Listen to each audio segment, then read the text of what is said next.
Hi friends, welcome to మన చందమామ కథలు.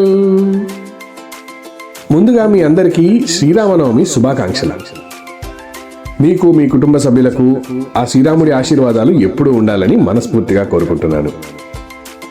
మరి పోయిన వారం ఉగాది సెలబ్రేట్ చేసుకున్నాం.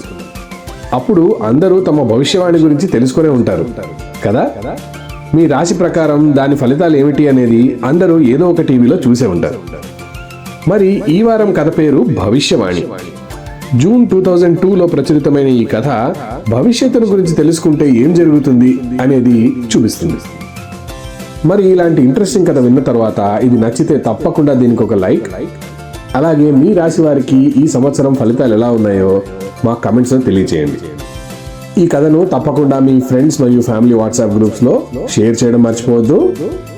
అదేవిధంగా మన చందమామ కథలు ఛానల్ను సబ్స్క్రైబ్ చేసి చూస్తున్నట్లయితే చాలా ధన్యవాదాలు. లేకపోతే వెంటనే సబ్స్క్రైబ్ చేసుకోండి. ఇక ఆలస్యం చేయకుండా కథలోకి వెళ్ళిపోదాం. అనగనగనగనగనగనగనగనగా చంద్రగిరి రాజు చతురవర్మ ఎప్పుడూ నవ్వుతూనే ఉండేవాడు. నలుగురిని నవ్విస్తూనే ఉండేవాడు. నవ్వుతూ బతకాలి అనే పదానికి ఆయనే అర్థం అని అందరూ చెప్పేవారు. మన జీవితకాలం అతి స్వల్పమని, దానిని అన్ని వేళలా ఆనందంగా గడపాలని ఆయన అభిప్రాయం.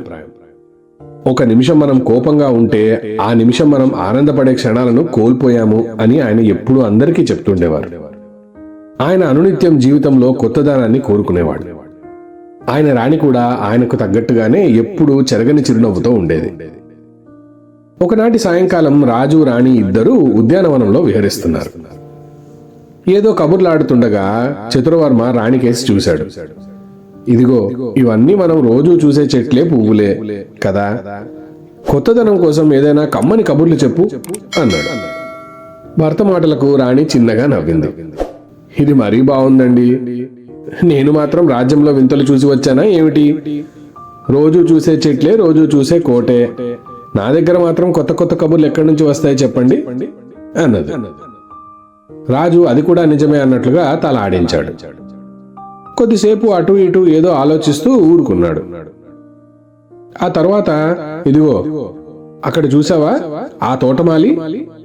ఈ రోజుకి వాడే మన కాలక్షేపం. ఇప్పుడు చూడు నేనేం చేస్తాను అంటూ చెట్ల పొదల్లో పనిచేసుకుంటున్న తోటమాలిని చప్పట్లు చరిచి పిలిచాడు. ఆ తోటమాలి పరుగున వచ్చాడు. అతను వెంటనే తలపాగా తీసి చేతిలో పట్టుకున్నాడు. రాజుగారి ముందు వంగి దండం పెట్టాడు. రాజు తన మెడలోని ముత్యాలహారం తీసి వాడి చేతిలో పెట్టాడు.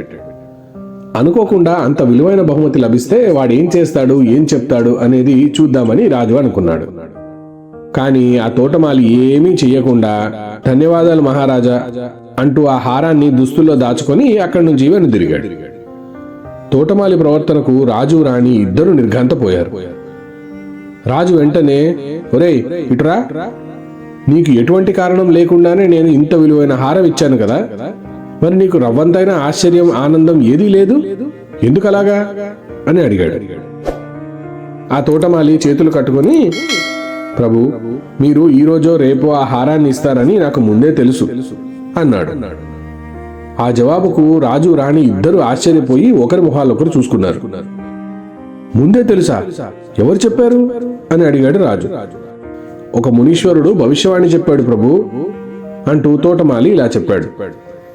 4 రోజుల క్రితం తూర్పు కొండల్లో ఉన్న నా స్వగ్రామానికి నేను వెళ్ళాను. ఆ కొండ ప్రాంతాలకు ఒక మునీశ్వరుడు వచ్చాడని, ఆయన పలికే భవిష్యవాణి అక్షరాల జరుగుతుందని గ్రామస్తులు నాకు చెప్పారు. నేను ఆ మునిని చూడబోయాను. ఆయన నన్ను చూస్తూనే చేతిలోని దండాన్ని పైకెత్తి పట్టుకున్నాడు. ఒరేయ్, నువ్వు అదృష్ట జాతకుడివిరా. అతి త్వరలోనే మీ మహారాజు చతురవర్మ తన మెడలోని హారాన్ని నీకు బహుకరిస్తాడు అని చెప్పాడు. ఆ విధంగా ఈ సంఘటన జరుగుతుందని నాకు ముందే తెలుసు మహారాజా అన్నాడు. వాడి మాటలకు రాజు నివ్వెరపోయాడు. కానీ రాణి మాత్రం చాలా ఉత్సాహంగా, మనం కూడా వెళ్ళి ఆ మునీశ్వరుని దర్శించుకుని వద్దామండి అన్నది. రాజు ఏదో చెప్పబోయేంతలోనే తోటమాలి, ఆయన ఆడవారికి దర్శనం ఇవ్వడమ్మా అన్నాడు. అయ్యో అలాగా అని రాణి విచారపడింది. అయినా వెంటనే రాజుగారితో, మహామునులు ఒక్కొక్కసారి వింతగా ప్రవర్తిస్తారండి. దాని కారణం మన బోటి సామాన్యులకు అర్థం కాదు. సరే, మీరు వెళ్ళి ఆయన దర్శనం చేసుకుని రండి అన్నది రాజుతో. దానికి రాజు అయిష్టంగా, దేవి, ముందే మన భవిష్యత్తు తెలిసిపోతే జీవితంలో సంతోషం, ఆనందం ఇవన్నీ అనుభవించలేము అన్నాడు. అయ్యో, అలా ఎందుకు అనుకుంటారండి? జీవితాన్ని మరింత ఆనందంగా మలుచుకోవచ్చు. మనం చేసే పనులకు ఫలితం ఏమిటి అనేది మనకి ముందే తెలిసినప్పుడు ఎంతో మనోధైర్యంతో ఉండొచ్చు, ప్రయత్నాన్ని గొప్పగా చేయొచ్చు. మీరు ఎలాగైనా సరే ఆ ముని దగ్గరికి వెళ్లాల్సిందే అంటూ పట్టుబట్టింది మహారాణి. ఇక చేసేది లేక మరునాటి ఉదయం రథం మీద ముని దర్శనానికి బయలుదేరాడు రాజు. మధ్యాహ్నం అయ్యేసరికి ముని దగ్గరికి చేరుకున్నాడు. ముని దర్శనం తర్వాత మళ్ళీ బయలుదేరి సాయంత్రానికెల్లా కోట చేరుకున్నాడు. వచ్చినప్పటి నుంచి ఆయన మొహం పుట్టెడు దిగులుతో ఉంది. రాణి ఎంతగా అడిగినా జవాబు మాత్రం చెప్పలేదు. రాత్రి కంటి మీద కునుకు లేదు ఆయనకు. పట్టెడన్నం కూడా నోట్లో పెట్టలేదు. 4 రోజుల్లోనే చిక్కి శల్యమైపోయాడు మహారాజు. మీరేదో దాస్తున్నారండి. ఆ మునీశ్వరుడు ఏమన్నాడో నాకు చెప్పండి. జరిగిందంతా చెప్పకపోతే నా మీద ఒట్టే అంటూ రాజు చేతిని తన తల మీద పెట్టుకుని గట్టిగా ఏడ్చింది మహారాణి. ఇక చేసేదేమీ లేక రాజు హీనస్వరంతో జరిగిందంతా చెప్పాడు. ఆ రోజు ముని వద్దకు వెళ్ళిన తరువాత అతను రాజు పాదాలను చూశాడు. వజ్రాలు తాపడం చేసి ఉన్న పాదరక్షలను చూస్తూనే అతను ఇలా అన్నాడు, రాజా, త్వరలోనే నీకు కాళ్లకు పాదరక్షలు కూడా ఉండని స్థితి రాబోతుంది. పాదరక్షల కోసం కూడా దేహి అనాల్సి వస్తుంది. ఒకానొక కోయ యువకుడు తిరిగి నీకు కిరీటధారణ చేస్తాడు అని చెప్పాడు. ముని మాటలకు రాజు వణికిపోయాడు. ఆయన కాళ్ల కింద భూమి బద్దలైనట్లుగా తోచింది. ఆయన నోరు మెదపలేదు. తిరిగి వచ్చేశాడు. దేవి, ముని పలుకుల్లోని నిగూఢార్థం త్వరలోనే మనకు అర్థమవుతుంది. మన మీదకు ఎవడో బలవంతుడైన రాజు దాడి చేస్తాడన్నమాట. మనం పరాజయం పాలయ్యి కాళ్లకు చెప్పులు కూడా లేని స్థితిలో అడవుల వెంట తిరుగుతుంటాం. మళ్ళీ ఏ కోయల సహాయంతోనో మన రాజ్యం మనం తిరిగి తెచ్చుకుంటాం. అది ఎప్పటికో మరి అన్నాడు రాజు ఎంతో దిగులుగా. ఇది విని రాణి బెంబేలెత్తిపోయింది. అయ్యో, మీరా మునీశ్వరుణ్ణి ఈ అనర్థం జరగకుండా ఆపై మార్గం అడగకపోయారా? ఏవైనా గ్రహశాంతులు, పూజలు, జపాలు చేయిస్తే మంచిదేమో. పదండి, ఈసారి నేను వస్తాను, ఇద్దరం వెళ్ళి ఆయన అడుగుదాం అన్నది. అయ్యో, నిజంగానే ఆయన ఆడవారికి దర్శనం ఇవ్వడు. కేవలం మగవారే వెళ్ళాలి. నేనే వెళ్ళి కనుక్కొని వస్తానులే అంటూ మర్నాడు రథంలో ముని దగ్గరకు బయలుదేరాడు రాజు. అడవిదారిలో వెళ్తుండగా ఒకచోట పులి ఒక లేడీని తరుముతుంది. అయితే లేడీ హఠాత్తుగా రథం వైపుకు దూసుకు వచ్చింది. పులి కూడా దాని వెంటే తిరిగింది. ఆ పులిని చూడగానే రథానికి కట్టిన గుర్రాల్లో ఒకటి భయపడిపోయింది. అది గట్టిగా అరుస్తూ రథాన్ని ఒక పక్కకు లాగేసింది. దాంతో రథం దాపునే ఉన్న ఒక బురదలో పడిపోయింది. రాజు కూడా రథం మీద నుంచి పడి బురదలో కూరుకుపోయాడు. సారథి ఆ గుర్రం జూలు పట్టుకొని దాన్ని నిలవరించబోయాడు. అది గట్టిగా మెడ విదిలించేసరికి వాడు కూడా ఎగిరి బాట పక్కన పడిపోయాడు. రాజు అతి కష్టం మీద బురద గుంటలోంచి ఒడ్డుకు చేరాడు. ఆయన పాదరక్షలు గుంటలో ఎక్కడో కూరుకుపోయాయి. దారంతా ముళ్ల పొదలు. అడుగు తీసి అడుగు వేయలేకపోయాడు రాజు. కాళ్ళు ఈడ్చుకుంటూ అలాగే రథానికేసి పరిగెత్తుకుంటూ వస్తున్న సారథిని చూశాడు. ఒరేయ్, నీ పాదరక్షలు ఇలా ఇవ్వు, ఈ ముళ్ళు తట్టుకోలేకపోతున్నాను అన్నాడు. వెంటనే సారథి పాదరక్షలను రాజుకిచ్చాడు. ఆ సమయంలో విల్లులు ధరించిన ఒక కోయ యువకుడు అటుగా వస్తున్నాడు. వాడు పొదల వద్ద దూరంగా పడిపోయి ఉన్న రాజుగారి కిరీటాన్ని చూసి దాన్ని చేతిలోకి తీసుకున్నాడు. వెంటనే తన పైపంచతో దాన్ని దులిపి రాజు తలపై తీసుకొచ్చి పెట్టాడు. మహారాజా, తమకు దెబ్బలేమీ తగల్లేదు కదా అని ఆత్రుతగా అడిగాడు.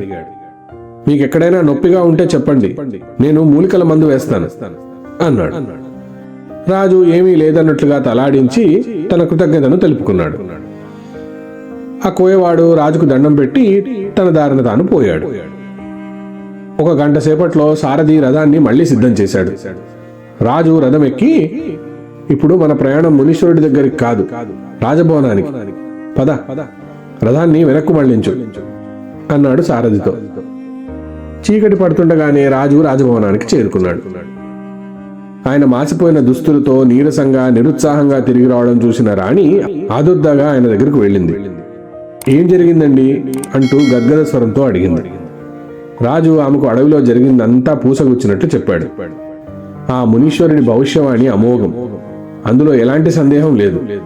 ఆయన చెప్పిందే అక్షరాలా నిజంగా జరిగింది.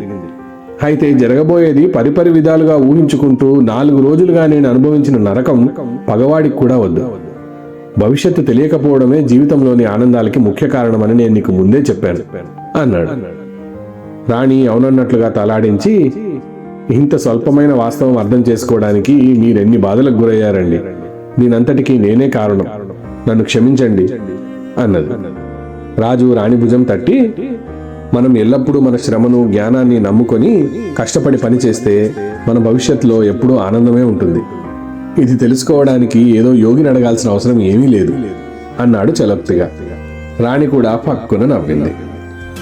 చూశారు కదా, మంచి కథ కదా. భవిష్యత్తు గురించి తెలుసుకోవాలని చాలా మంది అనుకుంటారు, కానీ భవిష్యత్తు చెప్పేవాళ్ళు దాన్ని ఎలా చెప్తారంటే అది అందరికీ మంచి జరుగుతున్నట్లుగానే కనిపిస్తుంది.